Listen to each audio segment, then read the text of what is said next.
photographer, you don't want to talk to people. You actually just want to be, as journalists does the talking, you want to be a fly on the wall, just observing things. What a photographer really wants to be is invisible. We don't want anyone to look at us or change their emotion because they see us. I think because it's quite a creative job, that's why I don't get bored. It's not doing the same thing every day. I'm using a camera, but everything outside of that camera is different. It's just the instrument.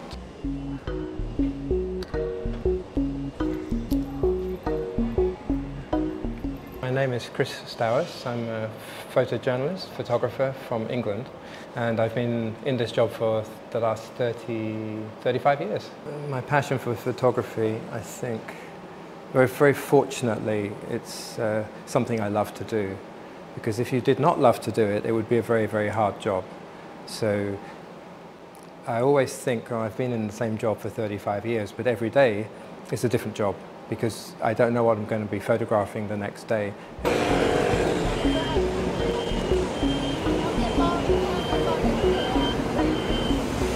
Every person I go to photograph is a different personality, a different character. They can react differently to the camera. The environment is different, the lighting is different. There's always a challenge.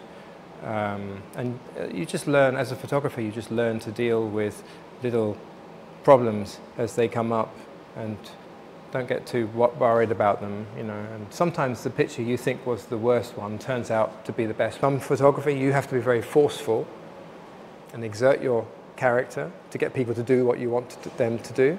And other photography, you have to absorb their essence, their character, and draw them out of themselves so they do something and tell you a story, and and are comfortable with you being there photographing them during their intimate moments. At the end of the day, if I've got one good picture, I'm happy for that day.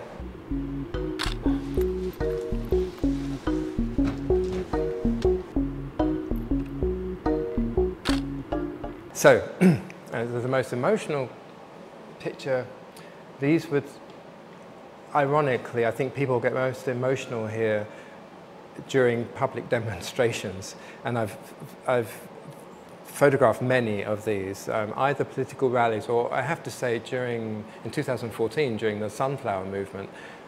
That was one of the key moments I remember photographing in Taiwan. The other one was the 1996 election, the first presidential election. People really got emotional and worked up at these rallies, and families were kind of arguing with each other about who to support, because they suddenly had a choice of who to support politically. And then when there was the transition from the KMT to the DPP in 2000, there was some pretty big demonstrations outside the KMT headquarters, I remember, where the police were there with water cannon and firing on us journalists and the crowds and everyone. I mean, that was very emotional. At the beginning of the pandemic, I was doing a story for the LA Times here about homeless people. You don't really see them, you don't look at them until you actually go up to them and you start to ask questions and to listen to why are these people living here and what's their backstory, and then suddenly you start to see them everywhere, and it's like, wow, it's actually a huge issue. Mr. Chen. Chen Ivan. You're a photographer, right? The one I felt in a way closest to was the old photographer, Mr. Chen. He was on Shiju Island. He used to have quite a thriving business, photographing mostly the soldiers based on his island, and they didn't have cameras. They were quite expensive things to have, and they needed to have pictures to send back to their parents or to their girlfriends back in Taiwan. And he had a really interesting photo studio, but you could tell it hadn't been used for about 20 years. As we organized his studio and got it back into order, so looking something like it used to do when he was young, I gave him my camera at one point, and he took a picture of me, and he really knew how to, he still got it, you know, he knew how to use the room. So I think old photographers never die. We were quite happy just sitting there side by side looking at his pictures, and then I was explaining parts of my camera to him, and he was, taking pictures with it, and it's like two old buddies. This is one where I was in, taking photos inside here.